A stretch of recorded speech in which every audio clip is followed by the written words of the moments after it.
তাহলে শুরু করছি উদ্ভিদ শারীরতত্ত্ব। তোমরা নিশ্চয়ই সবাই জানো অধ্যায়টা তুলনামূলক বড় বাট অনেক ইম্পর্ট্যান্ট। সো আমরা চেষ্টা করব অধ্যায়টার মধ্যে প্রত্যেকটা টপিক বোঝার জন্য এবং কোনো টপিক যাতে আসলে বাদ না দেয়, প্রত্যেকটা টপিক পড়ার জন্য। দেখো, উদ্ভিদ শারীরতত্ত্ব এটার মানে কি? এটা উদ্ভিদের শরীরটা আসলে কিভাবে কাজ করে এটাই হচ্ছে উদ্ভিদ শারীরতত্ত্ব, এটা সম্পর্কে জানাই। তাহলে উদ্ভিদের শরীর কিভাবে কাজ করছে, মানে কাজ করছে, যেমন উদ্ভিদের মূল কিভাবে, মূল দ্বারা মানে পানি শোষিত হচ্ছে, খনিজ লবণ শোষিত হচ্ছে, সালোক সংশ্লেষণ কিভাবে হচ্ছে, ঠিক আছে, তারপরে হচ্ছে পত্ররন্ধ্র কিভাবে কাজ করতেছে, এইসব জিনিস নিয়ে আসলে উদ্ভিদ শারীরতত্ত্ব। কেমন? আচ্ছা, উদ্ভিদ শারীরতত্ত্বের জনককে? জনক হচ্ছে স্টেফেন হেলস। কেমন? স্টেফেন হেলস। আচ্ছা, এটা হচ্ছে উদ্ভিদ শারীরতত্ত্বের জনক। তাহলে আজকে আমরা মূলত এটা ওয়ার্ম আপ ক্লাস, সো এই অধ্যায়ে খুব একটা কিছু পড়বো না আজকে, এই দুইটা টপিক পড়বো আসলে। তো দেখো, এটা গেল হচ্ছে উদ্ভিদ শারীরতত্ত্ব, ঠিক আছে। তাহলে এরপরে পড়বো আমরা খনিজ লবণ পরিশোষণ, ঠিক আছে। পরিশোষণ, খনিজ লবণটা কি? খনিজ লবণ হইল গিয়ে তোমার গাছের খাবার, সহজ কথায়, ঠিক আছে। তাহলে গাছের খাবার, ঠিক আছে।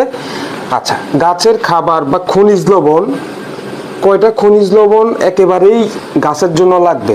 এরকম খনিজ লবণের সংখ্যা হইল গিয়ে তোমার 17টা, ঠিক আছে। তাহলে খনিজ আয়ন অথবা খনিজ লবণ 17টা অত্যাবশ্যকীয় গাছের জন্য, ঠিক আছে, লাগবে এগুলা। তার মধ্যে যেগুলা বেশি পরিমাণে লাগবে, যে 9টা, প্রথম 9টা, সেগুলাকে বলা হয় হচ্ছে ম্যাক্রোমৌল, ঠিক আছে, ম্যাক্রোমৌল। বাকি যে 8টা, সেগুলাকে বলা হয় মাইক্রোমৌল।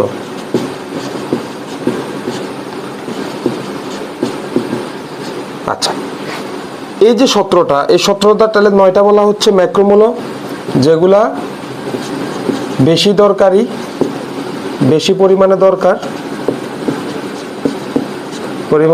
দরকার বা প্রয়োজন। কেমন?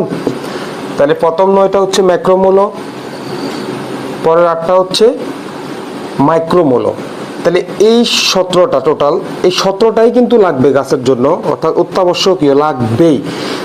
তার মধ্যে বেশি পরিমাণে মানে লাগবে হচ্ছে প্রথম 9টা, অর্থাৎ ম্যাক্রোমৌলগুলা। তুলনামূলক কম লাগবে হচ্ছে মাইক্রোমৌল, বাট লাগবে, ঠিক আছে। তাহলে এই প্রথম 9টা যেগুলা, অর্থাৎ ম্যাক্রোমৌলগুলা, এগুলাকে মনে রাখার জন্য আসলে বইতে একটা ছন্দ দেয়া আছে, একটা লাইন দেয়া আছে, যেটা হচ্ছে NK cafe for magnesium chops. কেমন? তাহলে N দ্বারা কি বোঝাচ্ছে? নাইট্রোজেন, K দ্বারা পটাশিয়াম, C এ দ্বারা ক্যালসিয়াম, ম্যাগনেসিয়াম তো ম্যাগনেসিয়ামই, তাহলে carbon, hydrogen, oxygen, phosphorus, sulphur. কেমন? এগুলো হচ্ছে ম্যাক্রোমৌল, অর্থাৎ বেশি পরিমাণে লাগবে। আর বাকি যেগুলা, ওগুলো হচ্ছে ম্যাক্রোমৌল, অর্থাৎ ক্লোরিন আছে, বোরন,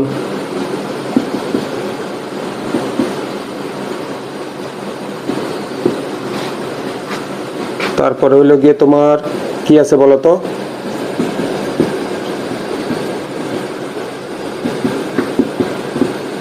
মোলিবডেনাম। কেমন? আচ্ছা, দেখো, এই যে ম্যাক্রোমৌল এবং ম্যাক্রোমৌলগুলো হচ্ছে কি মনে রাখবো? হচ্ছে NK cafe for magnesium chops. আচ্ছা, এই যে খনিজ উপাদান, এগুলো তো সবগুলা খনিজ উপাদান। আচ্ছা, খনিজ লবণগুলো মূলত কি হচ্ছে? পানি থেকে উঠতেছে, তাই না?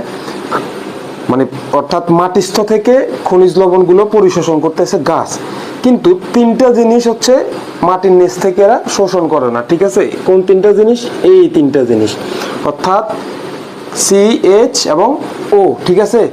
কার্বন, হাইড্রোজেন এবং হচ্ছে অক্সিজেন, এই তিনটা জিনিস মাটি থেকে গ্রহণ করে না বা শোষণ করে না গাছ।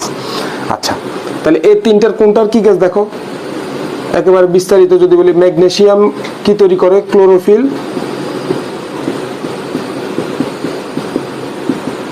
ক্লোরোফিল অণু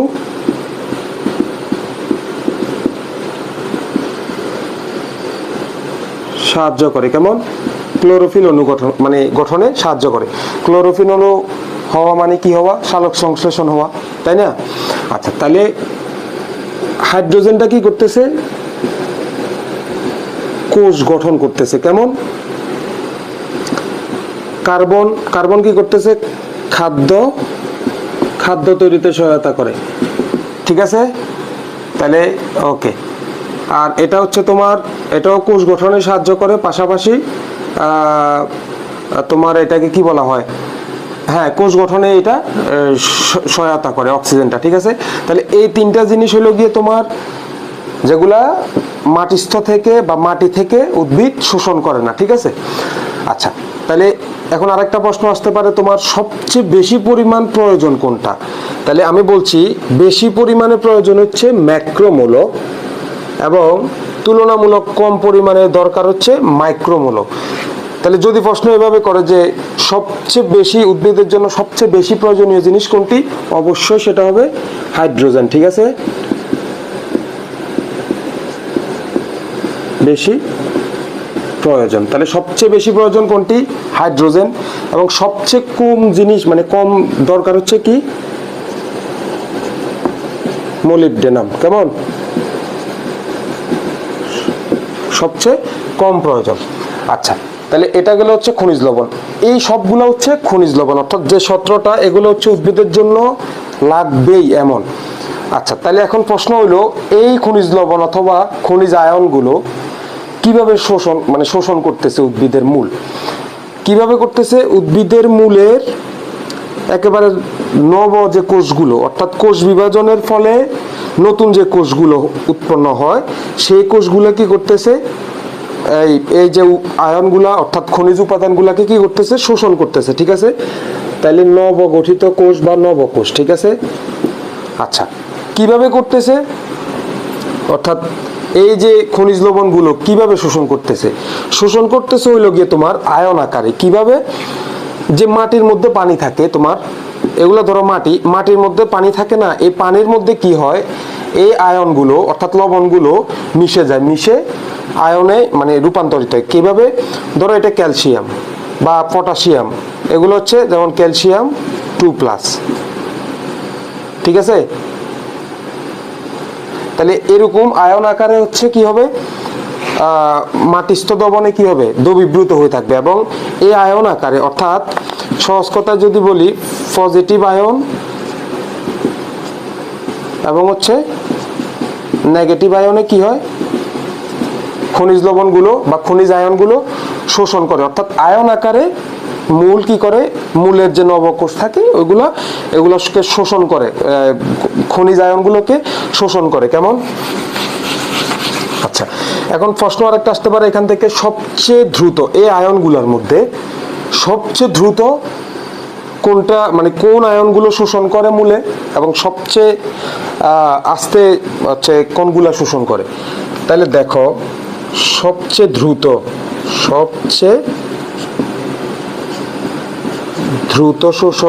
শোষিত হয়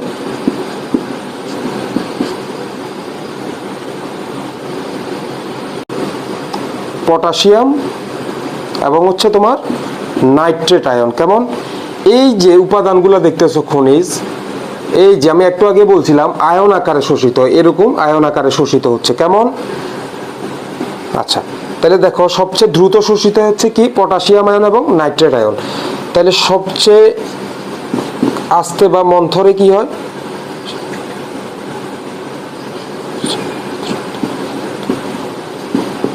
মন্থর শোষিত হয় কি? সালফেট এবং ক্যালসিয়াম এবং হচ্ছে সালফেট, ঠিক আছে, সালফেট।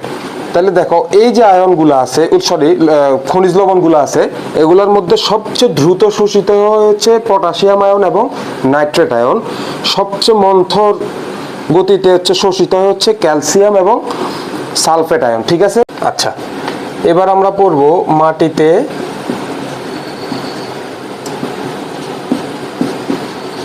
খনিজ লবণের প্রাপ্যতাটা কেমন। লবণের প্রাপ্যতা। আচ্ছা, খনিজ লবণের প্রাপ্যতা এটার মানে কি? এটার মানে হলো গিয়ে তোমার উদ্ভিদ কতটা সহজে খনিজ আয়নগুলো গ্রহণ করতে পারতেছে, ঠিক আছে। তাইলে খনিজ লবণের প্রাপ্যতা মানে কি বলছি, উদ্ভিদ কতটা সহজে খনিজ উপাদান অর্থাৎ খনিজ আয়নগুলো গ্রহণ করতে পারতেছে অর্থাৎ শোষণ করতে পারতেছে। আচ্ছা, আমরা একটু আগে পড়ছিলাম উদ্ভিদের মূল কি করে, আয়ন আকারে খনিজ উপাদানগুলো শোষণ করে এবং আয়নগুলো কি হয়, মাটিস্থ পানিতে দ্রবীভূত অবস্থায় থাকে, ঠিক আছে, আয়ন হয়ে দ্রবীভূত অবস্থায় থাকে। আচ্ছা, যদি এমন হয় এই আয়নগুলো, ধরো পটাশিয়াম আয়ন, এটা হচ্ছে পটাশিয়াম আয়ন, এটা একটা মাটির দানার গায়ে লেগে আছে, অতি ক্ষুদ্র দানা, যেটাকে আমরা বলতেছি কলয়েডাল দানা। এটার কাজ কি? কাজ হচ্ছে মূলের আশেপাশের যে আয়নগুলো সেগুলোকে ধরে রাখা। তাহলে মূলের চারপাশের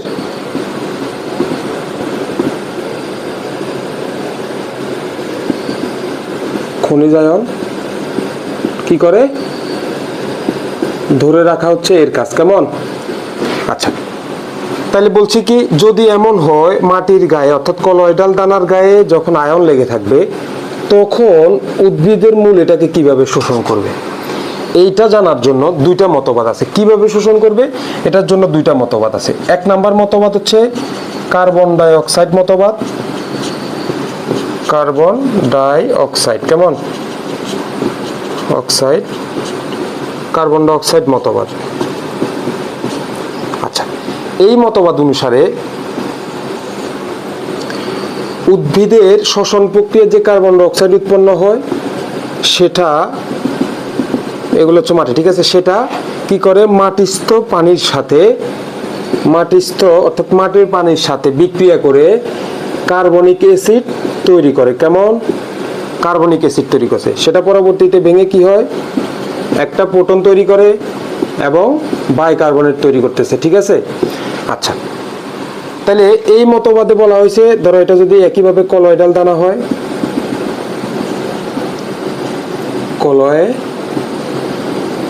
কলয়েডাল দানা, কেমন। আচ্ছা, তাহলে মূলের যে এটা যদি তোমার হাইড্রোজেন আয়নটা হয় অর্থাৎ প্রোটনটা যদি হয়, আর এখানে লেগে আছে ধরো অর্থাৎ মাটির গায়ে লেগে আছে হচ্ছে পটাশিয়াম আয়নটা, কেমন, পটাশিয়াম আয়নটা লেগে আছে। তাহলে এই মতবাদ অনুসারে বলা হয়েছে যখন এই যে মূলের গায়ে লাগে থাকা হাইড্রোজেন আয়ন সেটা মাটিতে ছেড়ে দেয়, সেটা কলয়েডাল দানায় গায়ে লেগে থাকে, কারণ এটার কাজ কি মূলের চারপাশের খনিজ আয়ন ধরে রাখা, ঠিক আছে। তাহলে যখন মূল থেকে হাইড্রোজেন আয়ন ছেড়ে যায় বা ছুটে যায় তখন কলয়েডাল দানা সেটাকে কি করতেছে, ধরে রাখতেছে। একই সাথে যখনই এটাকে ধরে রাখতেছে তখন কলয়েডাল দানার গায়ে লেগে থাকা যে পটাশিয়াম আয়ন অর্থাৎ যে কোনো আয়ন হতে পারে, এটা কি করে, এটাও মাটিতে ছেড়ে দেয়। মাটিতে যখন ছাড়ে উদ্ভিদের মূলের আশেপাশে যে মাটিস্থ দ্রবণ থাকে অর্থাৎ আয়নগুলো থাকে সেখানে এটা চলে যায়, মাটিস্থ দ্রবণে, আশেপাশের মাটিস্থ দ্রবণে চলে যায়। যখনই চলে যায় তখন সেটা আয়ন আকারে কি করে, উদ্ভিদের মূল সেটাকে শোষণ করতেছে। একইভাবে অ্যানায়নটাও, ঠিক আছে, মূল থেকে একটা আসবে এবং দানা থেকে অন্য একটা অ্যানায়ন যাবে। তাহলে কি বলছি, উদ্ভিদের মূলে থেকে যখন হাইড্রোজেন আয়ন, এই যে হাইড্রোজেন আয়ন ছুটে যাবে সেটা কলয়েডাল দানায় গায়ে লেগে থাকবে বা চলে আসবে। একই সময় কলয়েডাল দানার গায়ে লেগে থাকা পটাশিয়াম আয়ন অর্থাৎ যে কোনো ক্যাটায়ন কি করে মূলের আশেপাশের মাটিস্থ দ্রবণে ছেড়ে দেয়। যখনই ছেড়ে দেয় মূল সেটাকে শোষণ করে ফেলে। এখন প্রশ্ন হলো এই যে কলয়েডাল দানা এটার গায়ে কেন হাইড্রোজেন আয়নটা এসে লেগে যাচ্ছে? কারণ কলয়েডাল দানা এবং মূল দুইটাই কি কিছুটা নেগেটিভ চার্জযুক্ত, ঠিক আছে, যার ফলে পজিটিভ আয়নগুলোকে বেশি দূরে রাখে। কথা বুঝতে পারছো? আচ্ছা, তাহলে দ্বিতীয় নাম্বারটা কি মতবাদ? দ্বিতীয় নাম্বার মতবাদ হচ্ছে তোমার কন্ট্যাক্ট এক্সচেঞ্জ মতবাদ। কেমন? কন্ট্যাক্ট এক্সচেঞ্জ মতবাদ কন্ট্যাক্ট এক্সচেঞ্জ মতবাদ। কেমন? এই মতবাদে কি বলা হয়েছে দেখো, এটা যদি মূল হয় এবং এটা যদি কলয়েডাল দানা হয় অর্থাৎ মাটির দানা হয়, ঠিক আছে, দানা কলয়েডাল দানা, তাহলে একইভাবে এখানে ধরো এটা হচ্ছে পটাশিয়াম আয়ন আর এটা হচ্ছে কি ধরো হাইড্রোজেন আয়ন। কেমন? তাহলে এই মতবাদে বলা হচ্ছে দেখো এক্সচেঞ্জ, এটাও কন্ট্যাক্ট এক্সচেঞ্জ মতবাদ। তাহলে এই মতবাদে বলা হয়েছে কলয়েডাল দানার গায়ে থাকা ক্যাটায়ন বা আয়ন যখন কম্পিত হতে থাকে একই সময় মূলের যে আয়ন থাকবে অর্থাৎ এগুলা কিন্তু সমদর্বী হইতে হবে, ঠিক আছে। যখন মূল এবং কলয়েডাল দানার গায়ে লাগানো আয়নগুলো সমধর্মী হবে তখন দুইটা কম্পিত হতে থাকবে অর্থাৎ দুইটার মধ্যে কম্পন হবে। যখনই কম্পিত হইতে থাকবে দুইটা আয়ন, সমধর্মী দুইটা আয়ন, তখন কম্পনের মাত্রাটা যখন সমান হয়ে আসবে তখন একটা আরেকটার জায়গায় চলে যাবে। কথা বুঝতে পারছো? অর্থাৎ পটাশিয়াম আয়নটাতে চলে যাবে হচ্ছে মূলের গায়ে, এই যে মূলের গায়ে, এবং মূলেরটা চলে যাবে হচ্ছে কলয়েডাল দানার গায়ে। কথা বুঝছো? তাহলে কি বলছি, যখনই কম্পন হয় সমধর্মী হওয়ার কারণে যখনই কম্পন সৃষ্টি হয় তখন এরা নিজেদের মধ্যে জায়গা এক্সচেঞ্জ করে। এই জন্য এটার নাম হচ্ছে কন্ট্যাক্ট এক্সচেঞ্জ মতবাদ। বুঝতে পারছো? ওকে।